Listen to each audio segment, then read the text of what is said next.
So between my BitChute and my YouTube channels, I have just hit 100,000 views. And I realize that there's content creators that hit 100,000 views on every single video, but, that's not the point. I didn't set out necessarily to grab thousands and thousands of views all at once. I don't create clickbaity material. I try to do something other people aren't doing. I try to go deeper. I try to provide an angle and a perspective that you're not going to get anywhere else. Now, one of the reasons I say and recommend to all of you, if you're concerned about the state of our constitutional republic, is to engage in the struggle. Engage in the struggle somehow in whatever way works for you. I always knew that I could make videos. I just didn't know how. And so what I started doing was I started narrating Aesop's Fables. On April 22nd, 2018, I uploaded my first video, The Woman and the Hen. You can listen to it on my YouTube playlist of Aesop's Fables if you want. I mean, you can see how far I've come by engaging in the struggle. I didn't know how to make videos. I didn't know how to upload. I didn't know how to create anything or do audio. I didn't have a clue. I didn't know how to do the tags. And I remember I just started doing these 30 to 45 second long videos just to get the experience, just to get the skills. It's one of the things that happens when you engage in the struggle. Yeah, the video today has 20 views. That's not a win by any standard, and yet it was a win for me because I was learning how to do this.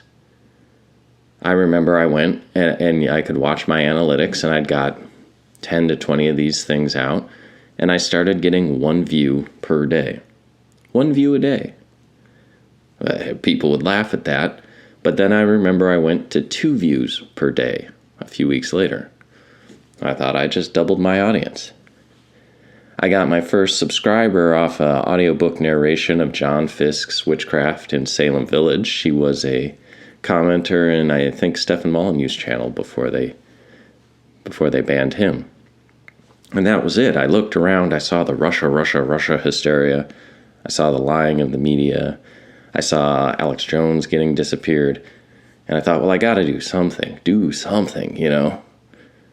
And it's not much. What difference does it make reading Aesop's Fables? And then I moved on. I narrated some other books, like I said, Witchcraft in Salem Village. I did some books on Christianity and Islam in Spain. What a lot of people don't realize is Spain was an Islamic caliphate for 750 years, 3/4 of a millennia. People are panicking over globalism. The Spanish had to deal with Muslim domination, the maiden tribute, and all that.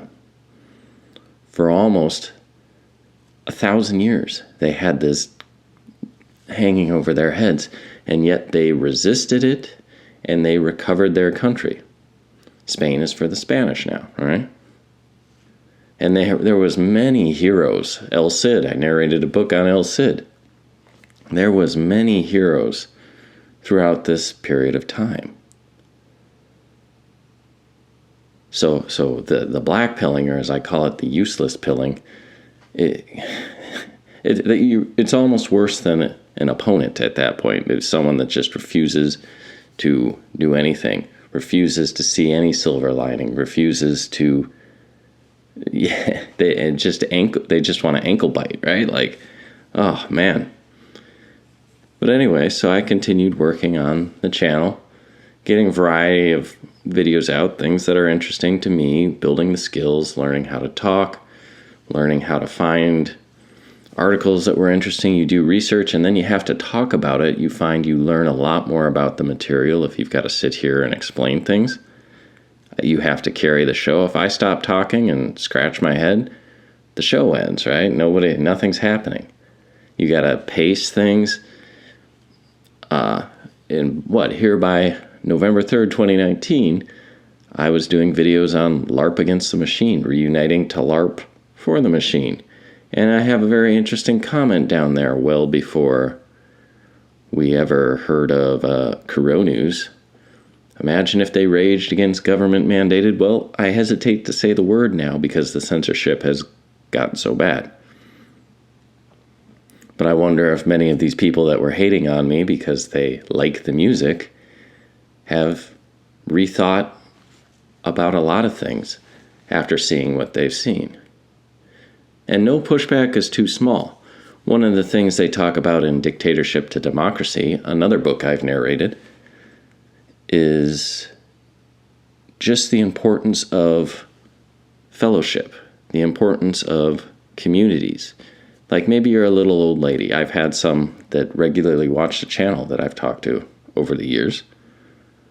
And you go, well, I don't know what to do. There's nothing, I can't go out there and march around with the Proud Boys. And you say, well, what do you do? And she says, well, I like to knit stocking caps for my grandkids. Okay, well, according to Dictatorship to Democracy, instead of knitting caps by yourself, why not join a knitting group? So it's 4 or 5 little old ladies sitting around knitting. What happens when you're sitting there with other people? You start talking. And one little old lady says, my son, he's going to lose his job because of Brandon. And you could say, well, my son works over here. Or my grandson works here. Or he's a hiring manager. Or there's openings here. Your people interacting with each other, sharing information. And at the most grassroots level, yeah, maybe your grandson John gets fired over here, but, Rhonda's grandson is able to get him a job at the manufacturing plant on the other side of town. You've just helped the resistance by doing nothing more than what you're already doing, but of course working with other people.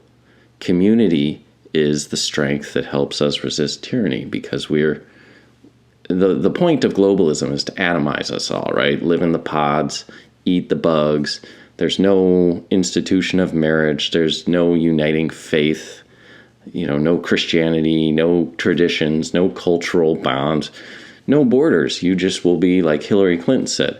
We'll pick up our nurses and we'll move them wherever we need them. Oh, really? We don't have any say where we live? And of course, if there's no borders, they might take you from New York and send you down to Mexico because they need nurses down there with skills. There's a lot of ugly things coming, and I just felt like I had to do something. Now, 100,000 people is not a small number of people. And of course, if it's anything like money, my first 100,000 took me forever to save. The second 100,000 took me a fraction of that time. So we'll see, and I'm just a guy. I have a life, I have a job, a family, and friends. And so I just started making some videos on the weekend, usually 1 or 2, and just sharing my thoughts. It's all I got. And yet some of you now have been with me for nearly 4 years. And I'm sure you've seen the evolution. Just go back, watch The Woman and the Hen, and watch what I can do now. I've gained a lot of skill. Am I there? No, actually, one of the things I've come to appreciate is how difficult it actually is to create content. I thought this was going to be, I take 15 minutes on the weekend, get a couple videos out, and I'll, it'll be off to the races. I was amazed. Some of the videos I'm more proud of, a 12 to 15 minute video can take 8 hours to put together or more. Another interesting thing is I've learned how to talk to the content creators I like. Like if it's always kind of fun to get a response from people, and you realize I get such a barrage of comments and there's such a high level of negativity sometimes, you learn what to say to people that will get a response because it's like, oh man, and then someone comes along and says something nice. I remember one of my longest term subscribers said for the first comment, thanks, this was interesting. By the way, you have a nice voice. Oh, well, thank you. And then you're off having a discussion with someone.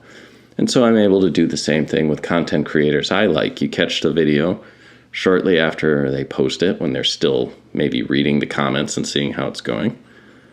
And it doesn't have to be a sycophantic thing. You're not cloying, but give an honest observation and a compliment.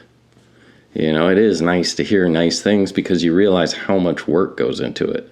And I watched some of these videos that are 10 minutes long, and I realized that must have taken them 20 hours of work or more. Like, this is not an easy thing. So, I have a lot more respect for people that produce. And that's sympathy. Like, oh, I've been in your shoes. I know what it's like when these people come out and try and blast you. And you got to just remember, like, a lot of times they're just emotionally venting. They're trapped in their own hell, and just let them be because they're not coming back. But anyway, here we go. Onward. 100,000 views is, I don't know, a large stadium or a couple of good-sized stadiums worth of people. And that, to me, is a pretty impressive amount for, some guy sitting in the woods doing this as a little side hustle. And you never know with the internet. There's a viral. I've gotten videos that have gone, not viral, but get significantly more wind, where you're getting 1,000 views in an hour. And that's always possible. It's always possible on YouTube. BitChute brings probably a more consistent user views, and so new tech is taking over. It's an interesting time, and of course, I wouldn't have learned any of it if I hadn't have engaged in the struggle, if I hadn't seen things out there that concerned me and said, well, I'm going to try and talk about it. I'm going to try and produce content and see what happens. And, well, this is what's happened so far.